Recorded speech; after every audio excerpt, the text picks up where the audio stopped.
standard greeting in Black New Orleans is, where you at? This is our version of what it is, or what does it look like, or how you doing? Right. Other commonly accepted greetings in other areas of the country. For sure, nobody says where you at but New Orleanians. And mostly it's black citizens, but there are exceptions. While it is clearly three distinct words, three distinct syllables, it can be shortened to two syllables.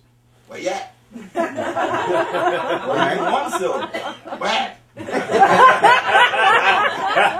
Predictably, this form of talk is known as what else? Yeah. And while where you at is intended as a greeting, it can also be used in asking a person what their position is on an issue, a topical issue.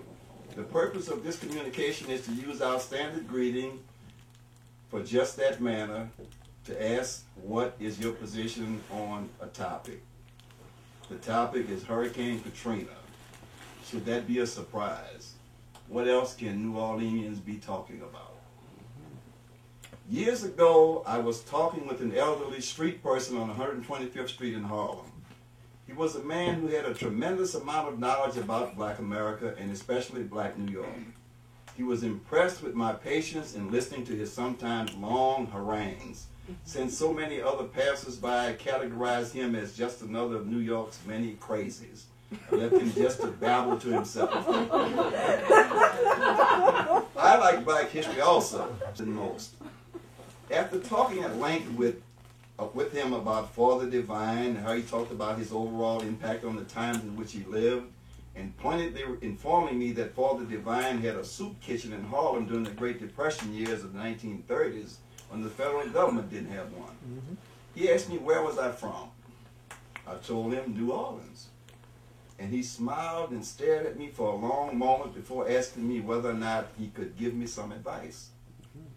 When I assured him that it would be all right to give me advice, he said that he would advise me to not tell people that I was from New Orleans. When I asked him why not, he replied that New Orleans is such a legendary place, and there's so much information about it in so many people's heads that many think that they know more about it than the people who were born and raised there.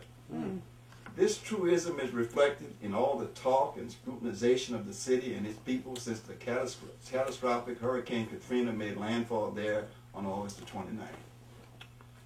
The New Orleans 9th Ward is being depicted by the mainstream media as being a poverty-stricken slum with black people all living day-to-day existences. This is far from true. The 9th Ward is no more poor than any other part of Black New Orleans and is in fact less poor than most black areas of the city. The question that should be asked is whether or not New Orleans is poor. And the answer to that is a decided yes. New Orleans has been economically depressed since the collapse of Louisiana's oil industry a quarter of a century ago. So since New Orleans is poor, that means the brunt of the burden is borne by its black citizens, since the America's racial divide dictates that its black citizens will fare worse than others in bad economic times. A Department of the Census study, the results of which were carried in major newspapers throughout America in October of 2003, tracked the reverse migration of black Americans from the north back to the south. The study found that black people who migrated to the north for better opportunities decades earlier were returning to the south in large numbers. The study specifically stated that this was occurring in every southern state except one, Louisiana, because the Louisiana economy is more devastated than that of any other southern state. Local experts said that Louisiana's poor economy was to blame not just for black out-migration, but out-migration from the state in general. Unlike other areas of the South, Louisiana is not experiencing that economic boom or the same kind of recovery that many other areas from the South are experiencing, said Cal Wiltz, a sociology professor at Dillard University. New Orleans in particular is lagging substantially behind the most progressive cities in the South. Silas Lee, a sociology professor at Xavier University in New Orleans, agreed that the economy is a major factor. We don't have a diverse economy that can retain our talent in terms of African Americans or allow African Americans the opportunity to expand their business or career options, Lee said. That, coupled with the state's poor education system, particularly in New Orleans, is driving everyone out. So it is New Orleans and Louisiana that's poor. In reality, the 9th Ward is better off economically than, say, the 3rd Ward or some other uptown neighborhoods. And a ward is just a political breakdown in the same way that the city councilmen and women represent certain political divisions of any city.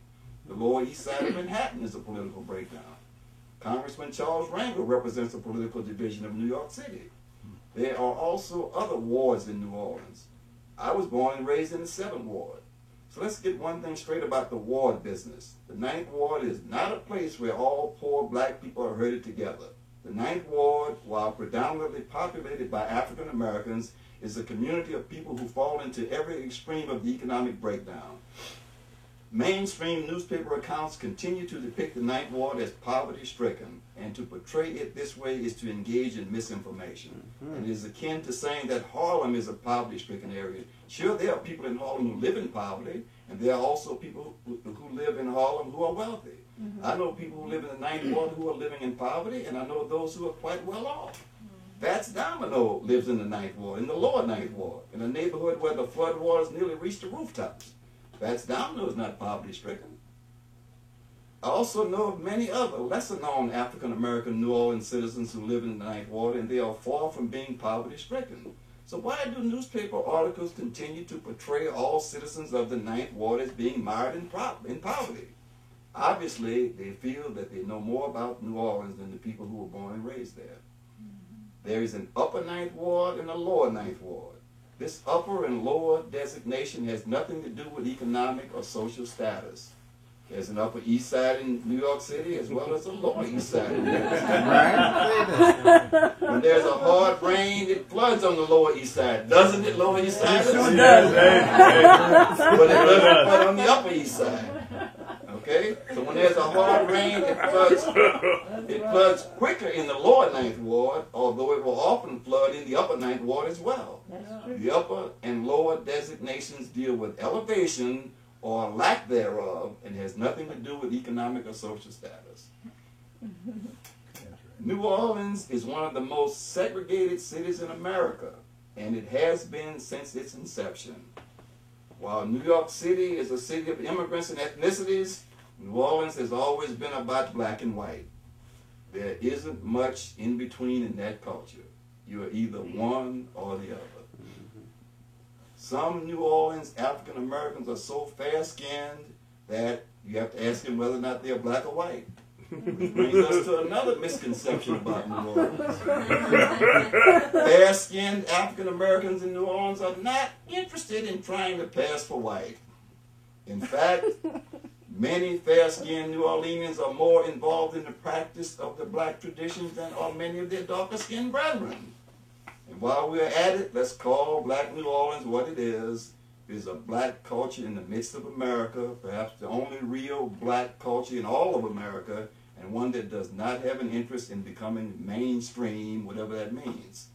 This is the same culture that a few years ago stripped former slaveholders' names from schools and other city buildings. So there is no George Washington School in New Orleans since the father of his country was a slave owner.